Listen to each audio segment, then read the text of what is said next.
आज की इस वीडियो में हम समझेंगे एक ऐसे टॉपिक को जो एचआरएम का बेस बनाता है। पर्सनल मैनेजमेंट और ह्यूमन रिसोर्स मैनेजमेंट के बीच क्या डिफरेंस होता है, चलिए आइए इस वीडियो में समझते हैं। पहले कंपनीज़ का फोकस सिर्फ ये होता था कि काम हो जाए। एम्प्लॉयज़ की जॉइनिंग, सैलरी देना, अटेंडेंस मेंटेन करना, इसे कहते थे पर्सनल मैनेजमेंट। लेकिन जैसे जैसे टाइम आगे बढ़ा, कंपनीज़ को समझ आया कि एम्प्लॉयज़ को सिर्फ काम करने वाले नहीं हैं, उनमें पोटेंशियल होता है, उन्हें ग्रो करना चाहिए। यहीं से कॉन्सेप्ट आया ह्यूमन रिसोर्स मैनेजमेंट का, एचआरएम का। सिंपल शब्दों में हम ये कह सकते हैं कि पर्सनल मैनेजमेंट का मतलब हुआ एम्प्लॉयज़ को खाली मैनेज करना, मैनेजिंग एम्प्लॉयज़।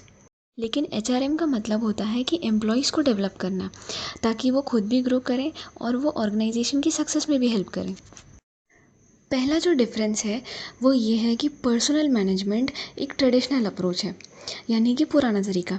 उनका फोकस सिर्फ एम्प्लॉयज़ के काम से रहता था कि वो काम करें, उन्हें सैलरी मिले और वो रूल्स फॉलो करें, बस। लेकिन ह्यूमन रिसोर्स मैनेजमेंट एक मॉडर्न अप्रोच है। एचआरएम के हिसाब से जो एम्प्लॉयज़ हैं वो कंपनी के लिए एसेट हैं, तो एम्प्लॉयज़ का ओवरऑल डेवलपमेंट होना चाहिए, उन्हें मोटिवेशन देनी चाहिए। अब दूसरा जो पॉइंट है डिफरेंस का, वो है स्कोप। पर्सनल मैनेजमेंट का स्कोप काफ़ी नैरो होता है, क्योंकि वो लिमिटेड होता है स्टाफ के मैनेजमेंट तक, यानी कि एम्प्लॉय के रिकॉर्ड्स, पेरोल, वो डिसिप्लिन में रहें। लेकिन जो ह्यूमन रिसोर्स मैनेजमेंट है उसका स्कोप वाइड होता है, क्योंकि उसमें एम्प्लॉयज़ की ट्रेनिंग, डेवलपमेंट, एम्प्लॉय का एंगेजमेंट, परफॉर्मेंस, सारी चीज़ें आ जाती हैं।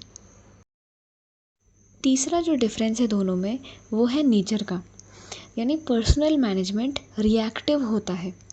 जब प्रॉब्लम होती है तब उसका सॉल्यूशन दिया जाता है, पहले से कुछ नहीं सोचते, बस प्रॉब्लम आई तो हैंडल कर लिया। लेकिन एचआरएम में ऐसा नहीं होता।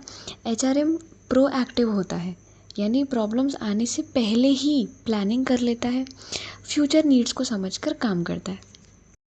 फोर्थ डिफरेंस है रिलेशनशिप विद एम्प्लॉयज़ का, यानी पर्सनल मैनेजमेंट में एम्प्लॉयज़ के साथ रिलेशनशिप बहुत फॉर्मल और डिस्टेंट होता है।